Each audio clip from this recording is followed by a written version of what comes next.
How to update maps on maps.me. Hello everyone, welcome to another tutorial.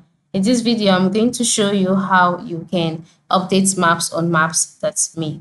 So how do you update maps? It is simple. The first step is to log in into your maps.me account. Then move to the bottom right corner of the screen, click on the more option button, then click on the download maps option.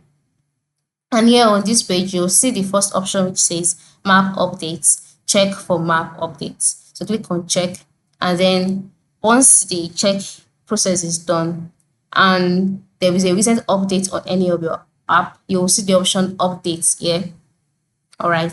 If there's a recent update on any of your map, you'll see the option update here. So click on the update option, wait for it to be done, and then that particular map would be updated. But then if you have a series of map, like a number of maps, you can just click on the update all option and update all at the bottom part, at the top part of the screen here, and then all the maps would be updated.